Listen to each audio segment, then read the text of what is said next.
Bombs aren't falling on Tigray, but its people are hungry. About 350,000 in the conflict-torn Ethiopian region are facing catastrophic food shortages. That's according to the United Nations.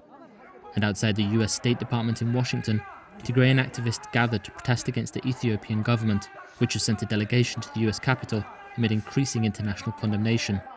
This was the scene.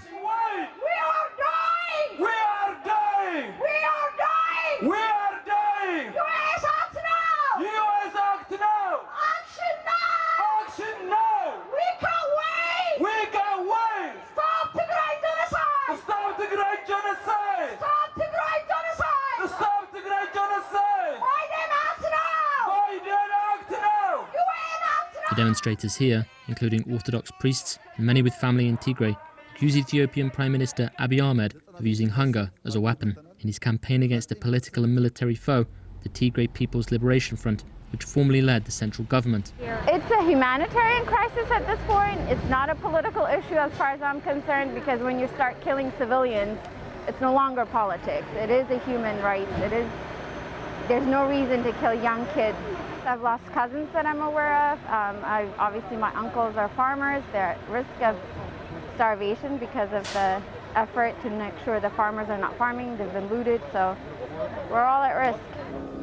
We need to stop the genocide, stop the war, stop the harvesting. And the church is destroyed and loot for the church historical materials. Fighting broke out in the northern region in November last year, with troops from neighbouring Eritrea entering the conflict in support of the Ethiopian government.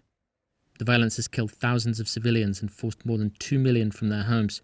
Many more are in need of assistance. I mean, to be very honest, people are at a starvation level with excess mortality, wasting a very high level of wasting for children, and basically not be able to access to enough food to eat.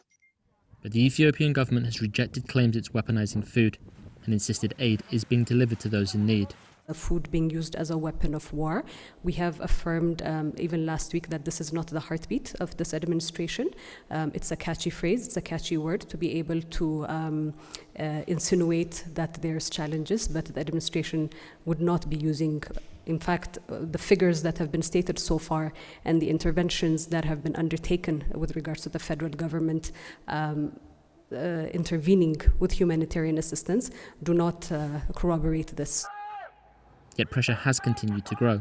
Stronger language is being used in the US Capitol. For the first time, the word genocide was used in the US House Foreign Affairs Committee in a hearing with the US Ambassador to the UN, Linda Thomas-Greenfield. This, as the fighting continues, there is starvation and systematic rape are being used as a weapon of war.